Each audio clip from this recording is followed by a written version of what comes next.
Sean bienvenidos a su canal de horror novelístico. Escucha todas las novelas más aterradoras y perturbadoras de Lovecraft que subiremos al canal. Soy Gray Solidio y les presento la novela de Lovecraft, El Morador de las Tinieblas, una de las más cortas novelas que publico, así que vamos a escucharla. El Morador de las Tinieblas. Yo he visto abrirse el tenebroso universo donde giran sin rumbo los negros planetas, donde giran en su horror ignorado sin orden, sin brillo y sin nombre. Némesis. Las personas prudentes dudarán antes de poner en tela de juicio la extendida opinión de que a Robert Blake lo mató un rayo, o un shock nervioso producido por una descarga eléctrica. Es cierto que la ventana ante la cual se encontraba permanecía intacta, pero la naturaleza se ha manifestado a menudo capaz de hazañas aún más caprichosas. Es muy posible que la expresión de su rostro haya sido ocasionada por contracciones musculares sin relación alguna con lo que tuviera ante sus ojos. En cuanto a las anotaciones de su diario, no cabe duda de que son producto de una imaginación fantástica, excitada por ciertas supersticiones locales y ciertos descubrimientos llevados a cabo por él.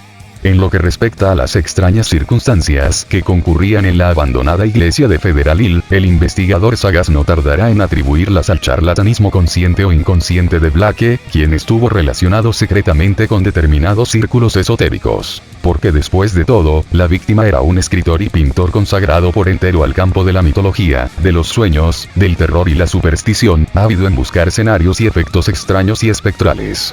Su primera estancia en Providence, con objeto de visitar a un viejo extravagante, tan profundamente entregado a las ciencias ocultas como él, había acabado en muerte y llamas. Sin duda fue algún instinto morboso lo que le indujo a abandonar nuevamente su casa de Milwaukee para venir a Providence, o tal vez conocía de antemano las viejas leyendas, a pesar de negarlo en su diario, en cuyo caso su muerte malogró probablemente una formidable superchería destinada a preparar un éxito literario. No obstante, entre los que han examinado y contrastado todas las circunstancias del asunto, hay quienes se adhieren a teorías menos racionales y comunes. Estos se inclinan a dar crédito a lo constatado en el diario de Blake y señalan la importancia significativa de ciertos hechos, tales como la indudable autenticidad del documento hallado en la vieja iglesia, la existencia real de una secta heterodoxa llamada Sabiduría de las Estrellas antes de 1877, la desaparición en 1893 de cierto periodista demasiado curioso llamado Edwin Emily Bridge, y, sobre todo, el temor monstruoso y transfigurador que reflejaba el rostro del joven escritor en el momento de morir.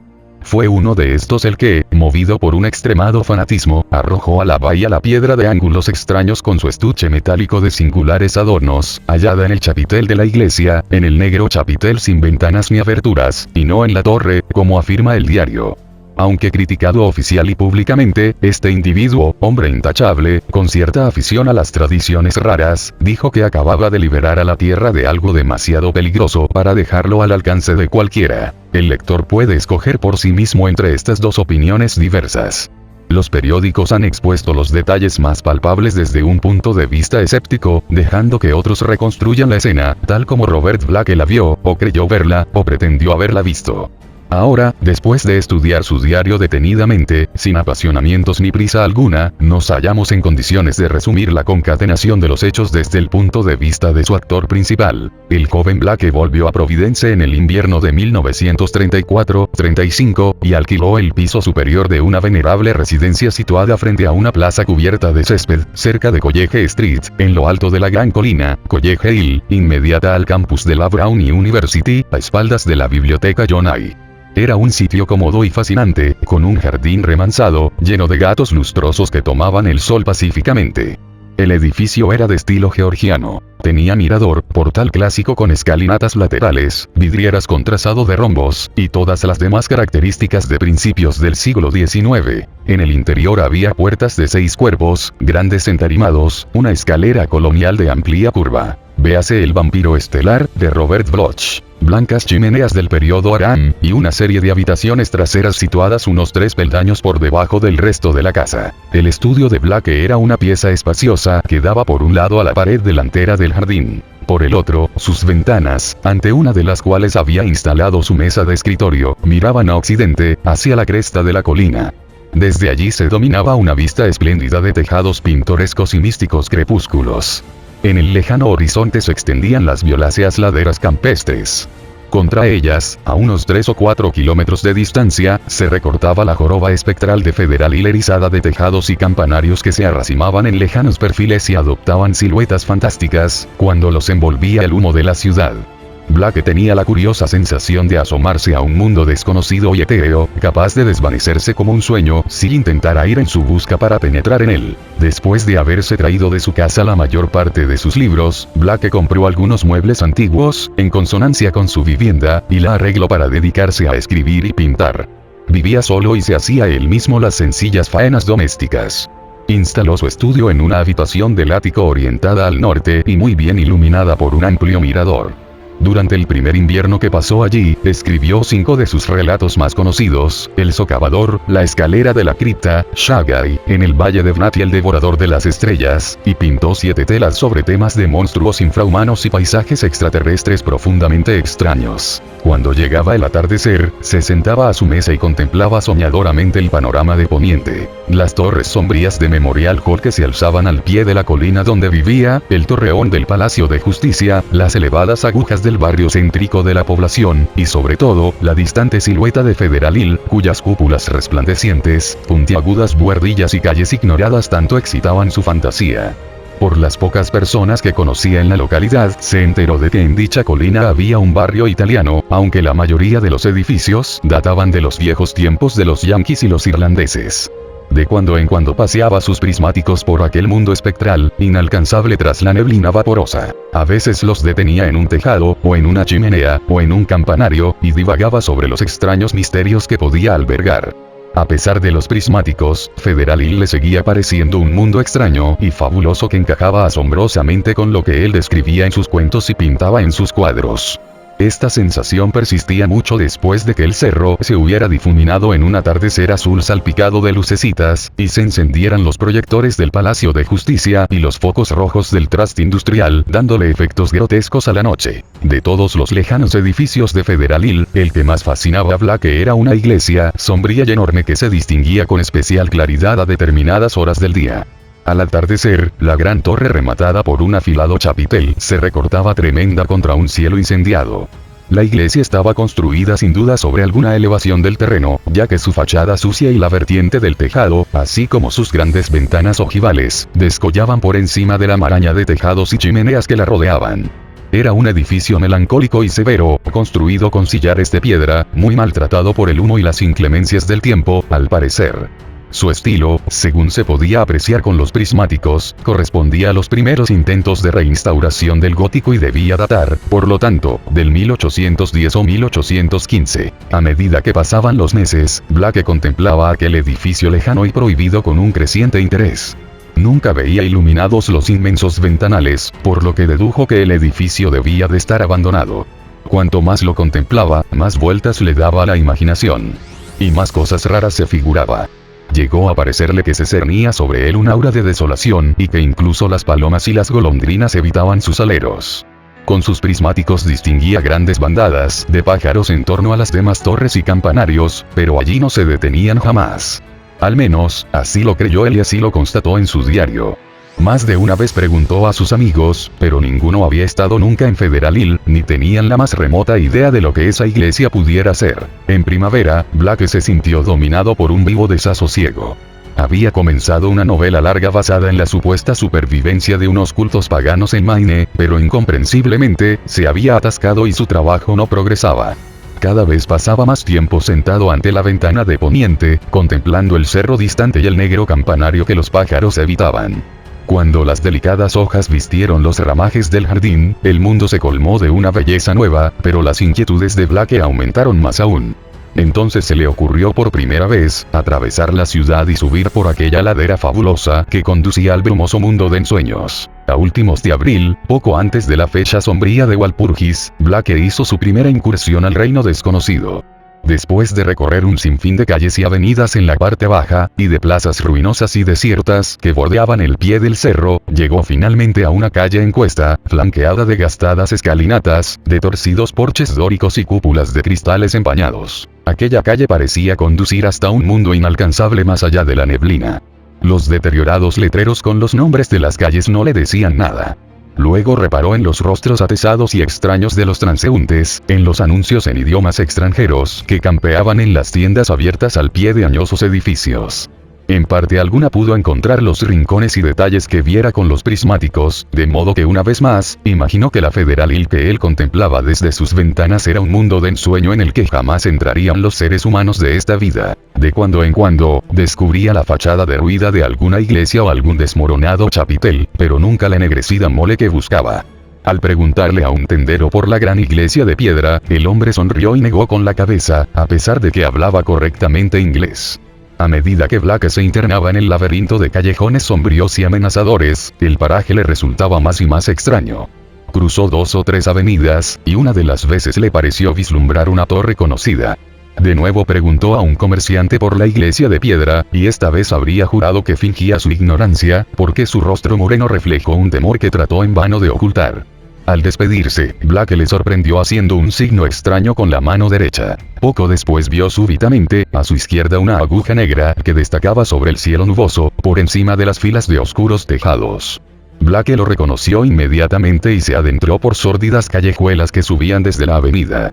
2 veces se perdió, pero, por alguna razón, no se atrevió a preguntarles a los venerables ancianos y obesas matronas que charlaban sentados en los portales de sus casas, ni a los chiquillos que alborotaban jugando en el barro de los oscuros callejones. Por último, descubrió la torre junto a una inmensa mole de piedra que se alzaba al final de la calle.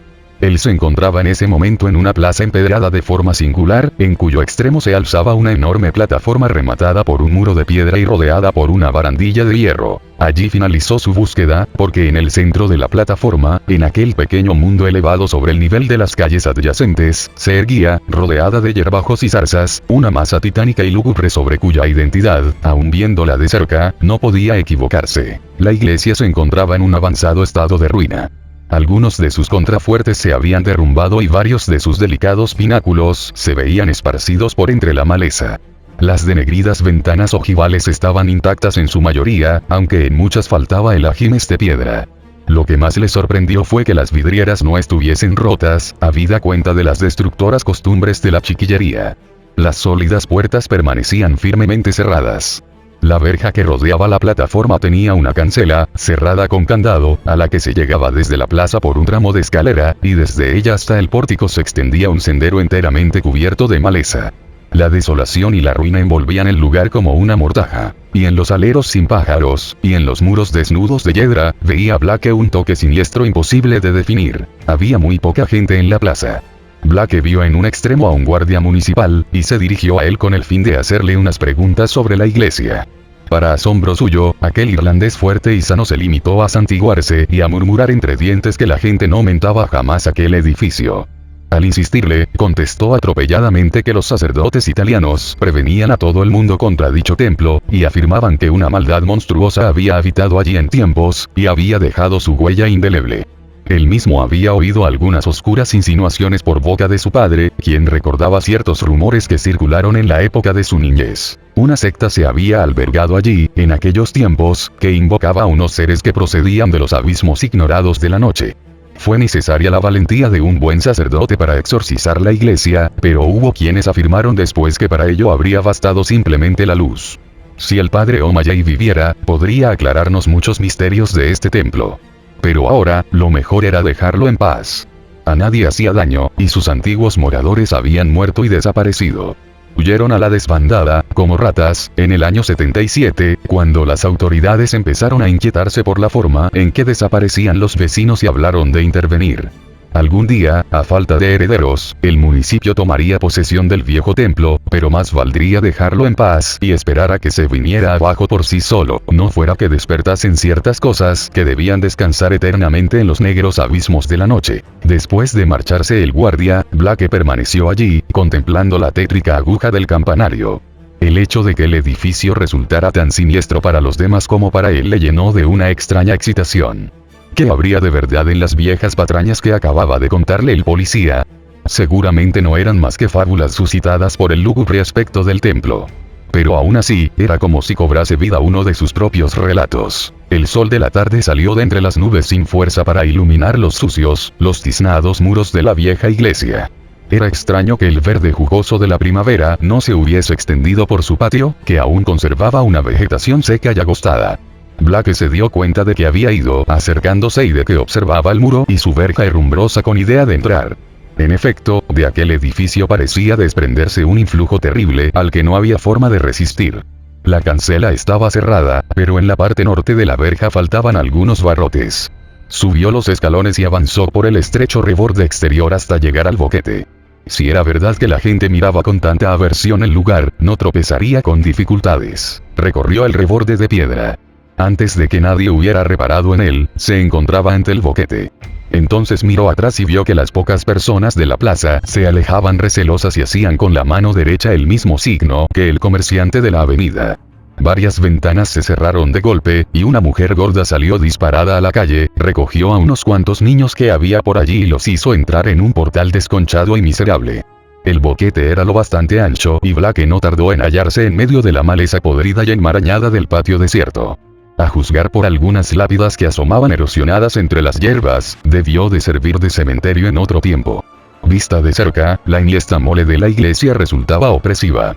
Sin embargo, venció su aprensión y probó las 3 grandes puertas de la fachada. Estaban firmemente cerradas las 3, así que comenzó a dar la vuelta del edificio en busca de alguna abertura más accesible. Ni aún entonces estaba seguro de querer entrar en aquella madriguera de sombras y desolación, aunque se sentía arrastrado como por un hechizo insoslayable. En la parte posterior encontró un tragaluz abierto y sin rejas que proporcionaba el acceso necesario. Blake se asomó y vio que correspondía a un sótano lleno de telarañas y polvo, apenas iluminado por los rayos del sol poniente. Escombros, barriles viejos, cajones rotos, muebles, de todo había allí, y encima descansaba un sudario de polvo que suavizaba los ángulos de sus siluetas. Los restos enmohecidos de una caldera de calefacción mostraban que el edificio había sido utilizado y mantenido por lo menos hasta finales del siglo pasado. Obedeciendo a un impulso casi inconsciente, Blake se introdujo por el tragaluz y se dejó caer sobre la capa de polvo y los escombros esparcidos en el suelo. Era un sótano abovedado, inmenso, sin tabiques. A lo lejos, en un rincón, y sumido en una densa oscuridad, descubrió un arco que evidentemente conducía arriba. Un extraño sentimiento de ahogo le invadió al saberse dentro de aquel templo espectral, pero lo desechó y siguió explorando minuciosamente el lugar. Halló un barril intacto aún, en medio del polvo, y lo rodó hasta colocarlo al pie del tragaluz para cuando tuviera que salir. Luego, haciendo acopio de valor, cruzó el amplio sótano plagado de telarañas y se dirigió al arco del otro extremo. Medio sofocado por el polvo omnipresente y cubierto de suciedad, empezó a subir los gastados peldaños que se perdían en la negrura. No llevaba luz alguna, por lo que avanzaba a tientas, con mucha precaución. Después de un recodo repentino, notó ante sí una puerta cerrada, e inmediatamente descubrió su viejo picaporte. Al abrirlo, vio ante sí un corredor iluminado débilmente, revestido de madera corroída por la carcoma. Una vez arriba, Blake comenzó a inspeccionar rápidamente. Ninguna de las puertas interiores estaba cerrada con cerrojo, de modo que podía pasar libremente de una estancia a otra. La nave central era de enormes proporciones y sobrecogía por las montañas de polvo acumulado sobre los bancos, el altar, el púlpito y el órgano, y las inmensas colgaduras de telaraña que se desplegaban entre los arcos apuntados del triforio. Sobre esta muda desolación se derramaba una desagradable luz plomiza que provenía de las vidrieras ennegrecidas del ábside, sobre las cuales incidían los rayos del sol agonizante. Aquellas vidrieras estaban tan sucias de hollín que a Blake le costó un gran esfuerzo descifrar lo que representaban. Y lo poco que distinguió no le gustó en absoluto. Los dibujos eran emblemáticos, y sus conocimientos sobre simbolismos esotéricos le permitieron interpretar ciertos signos que aparecían en ellos. En cambio había escasez de santos, y los pocos representados mostraban además expresiones abiertamente censurables. Una de las vidrieras representaba únicamente, al parecer, un fondo oscuro sembrado de espirales luminosas. Al alejarse de los ventanales observó que la cruz que coronaba el altar mayor era nada menos que la antiquísima Ankh-Kherup Sansata del antiguo Egipto. En una sacristía posterior contigua al ábside encontró Blake un escritorio deteriorado y unas estanterías repletas de libros mohosos, casi desintegrados. Aquí sufrió por primera vez un sobresalto de verdadero horror, ya que los títulos de aquellos libros eran suficientemente elocuentes para él. Todos ellos trataban de materias atroces y prohibidas, de las que el mundo no había oído hablar jamás, a no ser a través de veladas alusiones. Aquellos volúmenes eran terribles recopilaciones de secretos y fórmulas inmemoriales que el tiempo ha ido sedimentando desde los albores de la humanidad, y aún desde los oscuros días que precedieron a la aparición del hombre. El propio Blake había leído algunos de ellos. Una versión latina del execrable Necronomicon, el siniestro Liber Bonis, el abominable Cultes des Goules del Conde d'Erlete, el Unaussprechlichen Kulten de von Hunst, el infernal Tratado de Vermis Mysteries de Ludwig Prim. Había otros muchos, además. Unos los conocía de oídas y otros le eran totalmente desconocidos, como los manuscritos bnacóticos, el libro de Xian, y un tomo escrito en caracteres completamente incomprensibles, que contenía, sin embargo, ciertos símbolos y diagramas de claro sentido para todo aquel que estuviera versado en las ciencias ocultas. No cabía duda de que los rumores del pueblo no mentían. Este lugar había sido foco de un mal más antiguo que el hombre y más vasto que el universo conocido. Sobre la desvencijada mesa de escritorio había un cuaderno de piel lleno de anotaciones tomadas a mano en un curioso lenguaje cifrado. Este lenguaje estaba compuesto de símbolos tradicionales empleados hoy corrientemente en astronomía, y en alquimia, astrología, y otras artes equívocas en la antigüedad, símbolos del sol, de la luna, de los planetas, aspectos de los astros y signos del zodíaco, y aparecían agrupados en frases y apartes como nuestros párrafos, lo que daba la impresión de que cada símbolo correspondía a una letra de nuestro alfabeto. Con la esperanza de descifrar más adelante el criptograma, Blake se metió el libro en el bolsillo. Muchos de aquellos enormes volúmenes que se hacinaban en los estantes le atraían irresistiblemente. Se sentía tentado a llevárselos. No se explicaba cómo habían estado allí durante tanto tiempo sin que nadie les echara mano. ¿Acaso era él, el primero en superar aquel miedo que había defendido este lugar abandonado durante más de 60 años contra toda intrusión? Una vez explorada toda la planta baja, Blake atravesó de nuevo la nave hasta llegar al vestíbulo donde había visto antes una puerta y una escalera que probablemente conducía a la torre del campanario, tan familiar para él desde su ventana. La subida fue muy trabajosa. La capa de polvo era aquí más espesa, y las arañas habían tejido redes aún más túpidas en este angosto lugar. Se trataba de una escalera de caracol con unos escalones de madera altos y estrechos. De cuando en cuando, Blake pasaba por delante de unas ventanas desde las que se contemplaba un panorama vertiginoso. Aunque hasta el momento no había visto ninguna cuerda, pensó que sin duda habría campanas en lo alto de aquella torre cuyas puntiagudas ventanas superiores, protegidas por densas celosías, había examinado tan a menudo con sus prismáticos. Pero le esperaba una decepción. La escalera desembocaba en una cámara desprovista de campanas y dedicada, según todas las trazas, a fines totalmente diversos. La estancia era espaciosa y estaba iluminada por una luz apagada que provenía de 4 ventanas ojivales, una en cada pared, protegidas por fuera con unas celosías muy estropeadas. Después se ve que las reforzaron con sólidas pantallas, que sin embargo, presentaban ahora un estado lamentable. En el centro del recinto, cubierta de polvo, se alzaba una columna de 1,5 metros de altura y como medio metro de grosor. Este pilar estaba cubierto de extraños jeroglíficos toscamente tallados, y en su cara superior, como en un altar, había una caja metálica de forma asimétrica con la tapa abierta. En su interior, cubierto de polvo, había un objeto ovoide de unos 10 centímetros de largo. Formando círculo alrededor del pilar central, había 7 sitiales góticos de alto respaldo, todavía en buen estado, y tras ellos, 7 imágenes colosales de escayola pintada de negro, casi enteramente destrozadas. Estas imágenes tenían un singular parecido con los misteriosos megalitos de la isla de Pascua. En un rincón de la cámara había una escala de hierro adosada en el muro que subía hasta el techo, donde se veía una trampa cerrada que daba acceso al chapitel desprovisto de ventanas. Una vez acostumbrado a la escasa luz del interior, Blake se dio cuenta de que aquella caja de metal amarillento estaba cubierta de extraños bajorrelieves. Se acercó, le quitó el polvo con las manos y el pañuelo, y descubrió que las figurillas representaban unas criaturas monstruosas que parecían no tener relación alguna con las formas de vida conocidas en nuestro planeta. El objeto ovoide de su interior resultó ser un poliedro casi negro surcado de estrías rojas que presentaba numerosas caras, todas ellas irregulares. Quizás se tratase de un cuerpo de cristalización desconocida o tal vez de algún raro mineral, tallado y pulido artificialmente. No tocaba el fondo de la caja, sino que estaba sostenido por una especie de aro metálico fijo mediante 7 soportes horizontales, curiosamente diseñados, a los ángulos interiores del estuche, cerca de su abertura. Esta piedra, una vez limpia, ejerció sobre Blake un hechizo alarmante. No podía apartar los ojos de ella, y al contemplar sus caras resplandecientes, casi parecía que era translúcida, y que en su interior tomaban cuerpo unos mundos prodigiosos.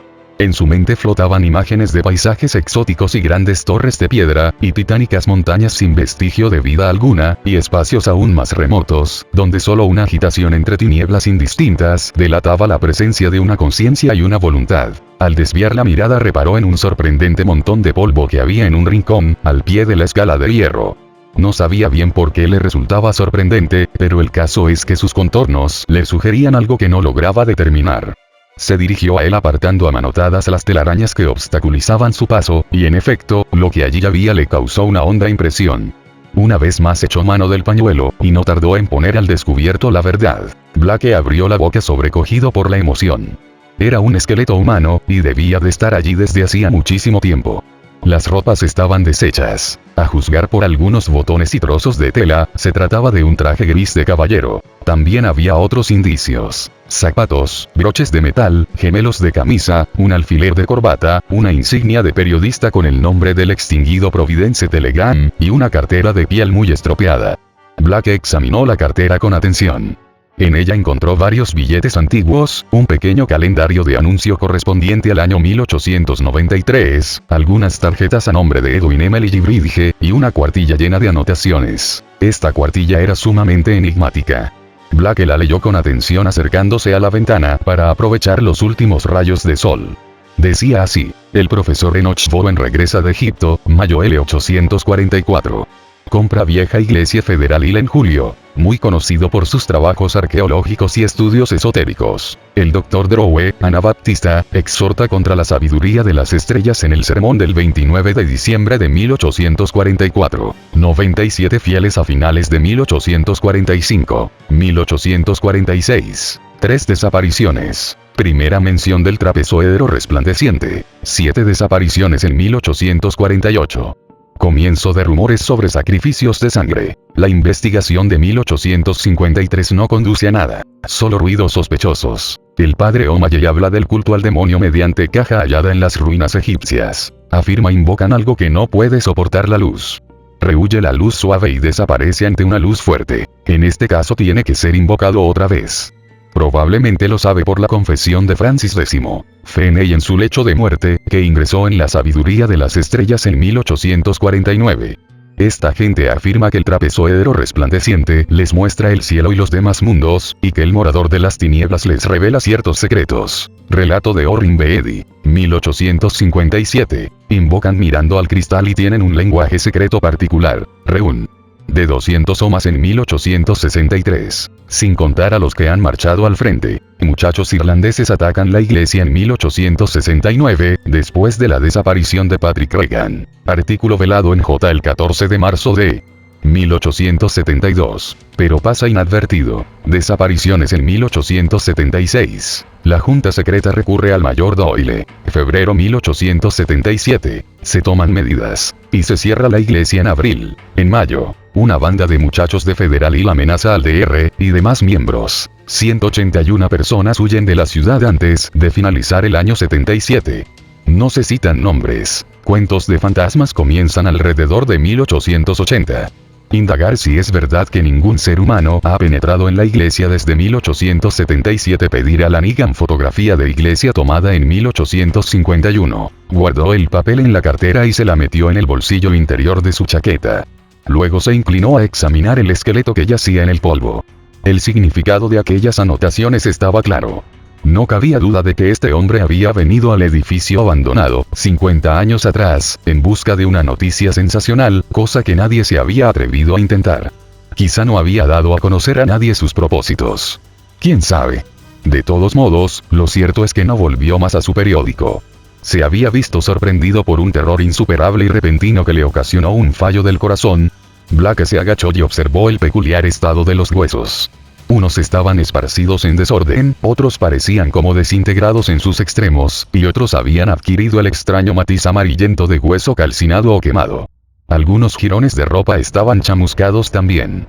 El cráneo se encontraba en un estado verdaderamente singular, manchado del mismo color amarillento y con una abertura de bordes carbonizados en su parte superior, como si un ácido poderoso hubiera corroído el espesor del hueso.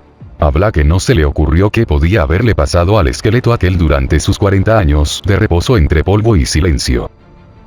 ¿Te ha interesado esta novela? Pues pásate por los que te estoy dejando, y que seguro te serán igual o más interesantes. De igual manera te recomiendo pasarte por los vídeos del canal que seguro más de uno no te dejarán indiferente. Suscríbete y sigue apoyando el contenido que más te ha gustado.